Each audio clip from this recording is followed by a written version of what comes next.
नमस्कार मंडळी. तर आज आहे माघी गणेश जयंती आणि त्यानिमित्ताने अर्थातच मी माझं देवघर हे सगळं स्वच्छ करून घेतलं होतं आणि त्यानंतर मी कामाला लागली होती ती म्हणजे माझ्या गणपतीची मूर्ती आणि बाकी इतर ज्या चांदीच्या देवांच्या मूर्ती आहेत त्या सगळ्या मी स्वच्छ करून घेत होते. तर मी आहेत ना ह्या सगळ्या मूर्ती जनरली रुपेरीच्या लिक्विडने स्वच्छ करते, कारण की मी आधी कोलगेटने आणि इतर पण बरेचसे प्रोडक्ट पण वापरून बघितलेत.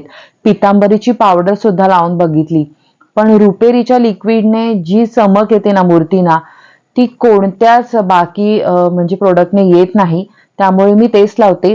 पण ह्याच्यामध्ये एक काळजी घ्यायची असते की नुसतं तुम्ही लिक्विड लावून ठेवू शकत नाही मूर्ती. तुम्हाला ही एखाद्या लिक्विड सोप मध्ये लगेचच ह्या मूर्ती बुडवून घ्यायच्या आहेत आणि त्याच्यानंतर त्या स्वच्छ चोळून घ्यायच्या जोपर्यंत ते लिक्विड असं हाताने चोळून जात नाही, आणि त्याच्यानंतर स्वच्छ पाण्याने धुवून घ्यायच्या आणि त्याच्यानंतर कोरडं जे वस्त्र असतं त्याने पुसून घ्यायच्या. अशी ही प्रोसेस आहे. ह्याला वेळ लागतो, एक अर्धा पाऊण तास जातो, म्हणजे पाऊण तासच पकडा, अर्धा तास पण नाही जास्त, कारण माझ्याकडे 5-6 मूर्त्या आहेत. त्याच्यामुळे सर्वात आधी कापसावरती मी लिक्विड घेते, मूर्तींना स्वच्छ असं पुसून घेते. त्याच्यामध्ये पण जास्त कोरीव काम अशा केलेल्या मूर्ती असतील त्याला स्वच्छ करायला थोडेसं जास्त वेळ लागतो, कारण की त्या छोट्या छोट्या बारीक बारीक त्याच्यामध्ये कोरीव काम केलेलं असतं. जागा सुद्धा त्याच्यामध्ये फार बारीक असतात. तर तिथे लिक्विड पोहोचायला पाहिजे म्हणून कापसाने दाबून दाबून तिथपर्यंत ते पोहोचवावं लागतं. आणि ते झाल्यानंतर हे लिक्विड स्वच्छ सगळं लावून झाल्यानंतर लिक्विड सोपचं मी बाजूलाच एक भांडं करून ठेवते. विमचं सुद्धा तुम्ही लिक्विड घेऊ शकता आणि त्याच्यामध्ये या मूर्ती मी बुडवून ठेवते.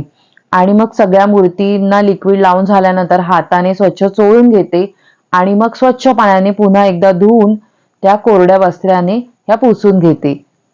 तर तुम्ही बघू शकता की रुपेरी लावल्यानंतर आपल्या मूर्ती किती सुंदर छान अशा चकाकतात, इतक्या छान म्हणजे निघतात ना की बाकी कोणत्याही त्या लिक्विडने इतक्या सुंदर होत नाहीत.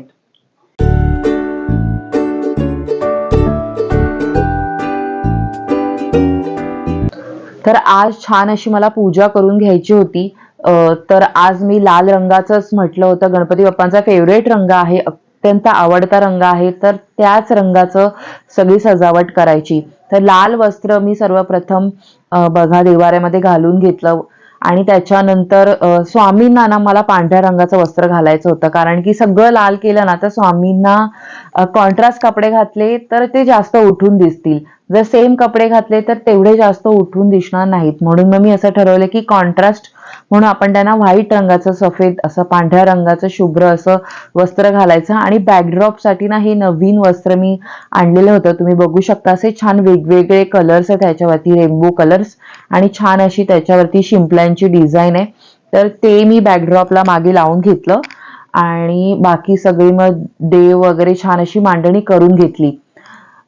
तर छान अशी माझ्या मनाप्रमाणे ही सगळी तयारी झाली आणि त्याच्यानंतर मी गणपती बाप्पांचा अभिषेक करून घेणार होते आणि माझी आरती वगैरे सगळं करणार होते. आणि आज विशेष दिवस आहे त्याच्यामुळे मी जलधारी सुद्धा ठेवणार होते गणपती बाप्पांवरती, कारण की मग अभिषेक करता करता मग आपण अथर्वशीर्ष किंवा इतर कोणतेही आपल्याला मंत्र पठण करायचंय ते सोपं जातं.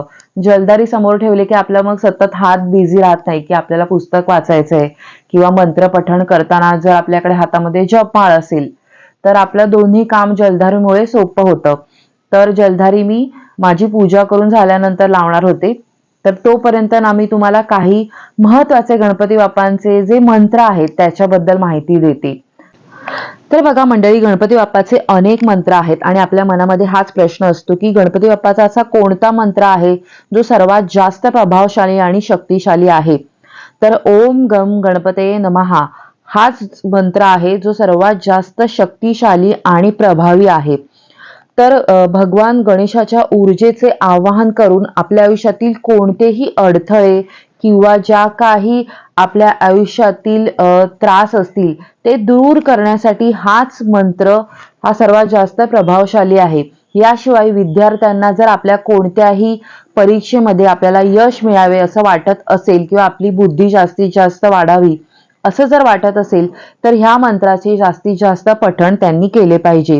आणि या मंत्राचा जप केल्याने अनेक फायदे होतात, जसं की आपण सौभाग्य आकर्षित करू शकतो, आपल्या आयुष्यामधील अडथळे दूर करू शकतो, बौद्धिक विकासाला यामुळे चालना मिळते आणि आपल्याला प्रयत्नांना यश मिळते, आपल्या प्रयत्नांना साथ मिळते. तर इतके सारे प्रभावी ह्याचे फायदे आहेत. याशिवाय अजून एक गणपती बाप्पाचा मंत्र आहे जो आपल्या सर्व इच्छा पूर्ण करतो. तो मंत्र म्हणजे ओम एकदंताय विद्महे वक्रतुंडाय धीमहि तन्नो दंती प्रचोदयात. तर हा गणेश गायत्री मंत्र आहे. हा मंत्र पठण केल्यामुळे आपल्या आयुष्यातील सर्व इच्छा या पूर्ण होतात असं मानलं जातं आणि यश मिळण्यासाठी सुद्धा आपल्याला खूप मदत होते. तर हा गणेश गायत्री मंत्र आहे. तुम्ही 108 वेळा सुद्धा याचं पठण करू शकता. जर तुम्हाला कमी वेळ असेल तर पर्यायीरित्या तुम्ही हे 21 वेळा किंवा 11 वेळा सुद्धा याचा जप करू शकता. त्यानंतर बघा, हा जो श्लोक आहे, वक्रतुंड महाकाय सूर्यकोटी समप्रभ निर्विघ्नं कुरु मे देव सर्व कार्येषु सर्वदा. तर हा जो श्लोक आहे किंवा जो मंत्र आहे, ह्याच्या पठणामुळे आपल्या आयुष्यातील सर्व अडथळे हे दूर होतात. तर बघा, ज्यांना कोणालाही आपल्या आयुष्यातील वैयक्तिक किंवा व्यावसायिक जीवनातील अडथळे दूर करायचे असतील त्यांनी या मंत्राचं पठण नक्की करावं. आणि आत्मविश्वास जर वाढवायचा असेल, आपला एखादा दृढ निश्चय आपल्याला करायचा केलेला आहे पण तो अजून बळकट करण्यासाठी आणि आपल्या कामावरती लक्ष केंद्रित करण्यासाठी ह्या मंत्राचं पठण हे जास्तीत जास्त करावं. तर तुम्ही बघा, कोणतंही कार्य हे सुरू करताना सुद्धा ह्याच मंत्राचं पठण हे केलं जातं. त्यामुळे तुम्हाला जर असं वाटत असेल आपलं कोणतंही कार्य हे सुरळीतपणे पार करायचं आहे, आपल्याला पार पाडायचं आहे, कोणताही नवीन उपक्रम तुम्ही घरात करायला घेत आहात, तेव्हा सुद्धा ह्या मंत्राचं पठण करा आणि ती गोष्ट सुरू करा. बघा, तुम्हाला तुमच्या आयुष्यामध्ये नक्कीच त्या गोष्टीमध्ये प्रावीण्य हे प्राप्त होणारच आहे आणि तुमची प्रगती सुद्धा होणार. त्यानंतर गणपती बाप्पाचा अजून एक आपण चौथा मंत्र पाहणार आहोत, तो म्हणजे ओम विघ्नेश्वराय नमः. तर हा जो मंत्र आहे ना, तो तुमच्या आयुष्यातील जितक्याही अडचणी आहेत, अडथळे आहेत, तो दूर करतो. तर ह्या मंत्राचा असा फायदा आहे की गणपती बाप्पाच्या हस्तक्षेपामुळे आपल्या मार्गातील कोणतेही अडथळे हे दूर होऊ शकतात. म्हणजे ज्यांना असं वाटतं की आपलं आयुष्य आहे ना अडथळ्यांनीच भरलेलं आहे, सतत काहीतरी अडचणीच येत असतात, कधीच आपल्या आयुष्यामध्ये शांतता नाहीये असं ज्यांना वाटतं, त्यांनी आपल्या आयुष्यात सुख समाधान आणि यश हे मिळवण्यासाठी गणपती बाप्पाची प्रार्थना या मंत्राने करावी. आणि बघा, तुमच्या आयुष्यात सुख शांती आणि समाधान नक्कीच निर्माण होईल. त्यानंतर एक महत्वाचा मंत्र, शेवटचा मंत्र मी तुम्हाला सांगते, तो म्हणजे महागणपती मंत्र. याचा जर तुम्ही जास्तीत जास्त जप केला तर तुमच्या धनामध्ये तुम्हाला समृद्धी मिळू शकते आणि तुमची व्यापारामध्ये सुद्धा वृद्धी होऊ शकते. तर तुमच्या सर्व मनोकामना पूर्तीसाठी, तुम्हाला यश मिळवण्यासाठी तुमच्या कामधंद्यामध्ये हा महागणपती मंत्र याचा तुम्ही जप करू शकता. या कोणत्याही मंत्राचा तुम्ही जप करता, तुम्ही पूर्व किंवा उत्तर दिशेला तुमचं तोंड करून बसा आणि गणपती बाप्पाच्या मूर्ती समोर बसलात तर जास्त म्हणजे ते प्रभावशाली ठरतं. आणि हा मंत्र असा आहे, ओम श्रीम ह्रीम क्लीम ग्लोम गम गणपतये वर वरद सर्व जनम मे वशमानय स्वाहा. तर हा महागणपती मंत्र आहे. तर तुमच्या जर तुम्ही कोणताही व्यवसाय करत असाल तर त्याच्यामध्ये वृद्धी होण्यासाठी ह्या मंत्राचा खूप फायदा होतो. अत्यंत फायदेशीर असा हा मंत्र आहे.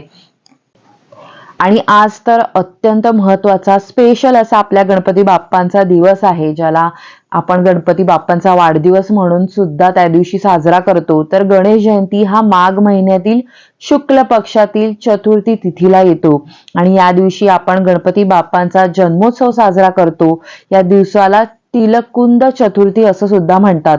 तर माघ शुद्ध चतुर्थी या तिथीला गणेशाचे तत्व हे नेहमीच्या तुलनेमध्ये बघा सहस्त्रपटीने कार्यरत असते असे मानले जाते. म्हणून भाद्रपद महिन्यातील चतुर्थीप्रमाणेच माघ महिन्यातील चतुर्थीला सुद्धा तेवढंच महत्व आहे आणि या गणेश जयंतीला विनायकी चतुर्थी असे सुद्धा संबोधलं जातं. तर गणपती बाप्पाचे ना एकूण 3 अवतार मानले जातात. या तिन्ही अवतारांमध्ये ना गणरायाचा जन्मदिवस हा वेगवेगळा आहे. तर पहिला आहे वैशाख पौर्णिमेच्या दिवशी, ज्याला आपण पुष्टीपती विनायक जयंती असं संबोधतो, आणि दुसरा आपला भाद्रपद शुक्ल चतुर्थीला, आणि ज्या दिवशी आपण सगळेजण घरोघरी गणपती बाप्पा आणतो. सार्वजनिक मंडळांमध्ये सुद्धा गणरायाचे आगमन आणि पूजन या दिवशी केले जाते. आणि त्याशिवाय तिसरा म्हणजे माघ शुक्ल चतुर्थीचा, अर्थात माघी गणेश चतुर्थीचा जयंतीचा दिवस. आणि माघी गणेश जयंतीला माघ विनायकी चतुर्थी, वरद चतुर्थी, तिलकुंद चतुर्थी असं सुद्धा म्हणतात. तर या दिवशी गणपतीचं व्रत करून विधीपूर्वक पूजन केले जाते आणि गणरायाच्या कृपेसाठी मनोभावे प्रार्थना केली जाते. तर एका पौराणिक कथेनुसार अधर्माचा नाश करून धर्माची स्थापना करण्यासाठी गणपती बाप्पाने कश्यप ऋषींच्या कुळामध्ये विनायक या नावाने अवतार घेतला आणि त्यांनी नरांतक आणि देवांतक या राक्षसांचा संहार केला होता. कारण या राक्षसांनी सगळीकडे हाहाकार माजवला होता आणि त्यांचा वध करण्यासाठी त्यांनी कश्यप ऋषींच्या पोटी हा जन्म घेतला होता. आणि त्यांचे नाव हे महोत्कट विनायक असे ठेवले गेले होते. महोत्कट विनायक या अवताराने पुढे जाऊन या राक्षसांना संपवलं आणि हा अवतार माघ महिन्याच्या चतुर्थीला जन्मला. त्यामुळे या दिवशी गणेश जयंती ही आपण साजरी करतो. त्यालाच आपण वरद चतुर्थी असं सुद्धा म्हणतो. तर आज गणपती बाप्पांना छान असा नैवेद्य अर्पण करणार आहे. फळं आहेत बघा, पोरं आहेत, केळी आहेत, ही चिक्की आहे. तर हा एक नैवेद्य, आणि गणपती बाप्पांचा अत्यंत आवडता असा नैवेद्य म्हणजे गणपती बाप्पांचे आवडते मोदक. आणि आजच्या दिवसाला खूप जास्त असं महत्त्व तिळाला आहे, त्यामुळे तिळाचे लाडू, ह्या रेवड्या, हे सुद्धा आहे, पंचामृत आहे. आणि थोडंसं बाप्पांना पाणीसुद्धा, जलसुद्धा ठेवलं आहे मी एका ग्लासमध्ये. तसा नैवेद्य बाप्पांना मी अर्पण केलेला आहे. आधी मी चौकोन करून घेते पाण्याचा आणि मग हे ठेवते.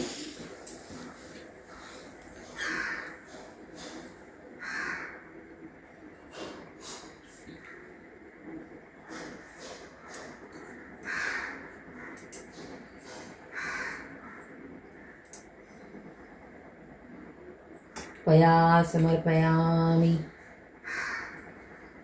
पया समर्पयामि.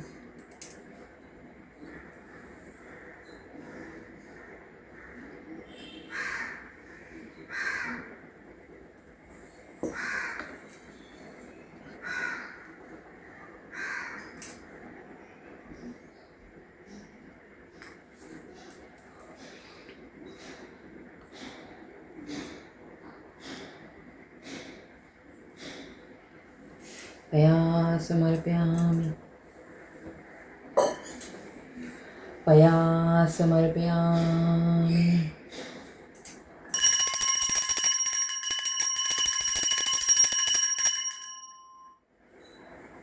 संकटी पावावे, निर्वाणी रक्षावे, सुरवर वंदना. जय देव जय देव, जय मंगलमूर्ती हो श्री मंगलमूर्ती.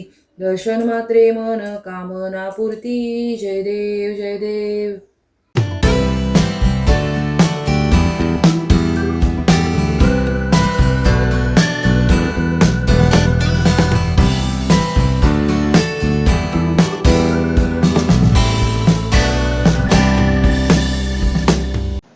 तर मंडळी, आजचा हा भाग तुम्हाला कसा वाटला हे कमेंट्समध्ये मला नक्की कळवा. आवडला असेल तर लाईक करा, शेअर करा. पुढल्या भागात भेटूया एका नवीन विषयासह.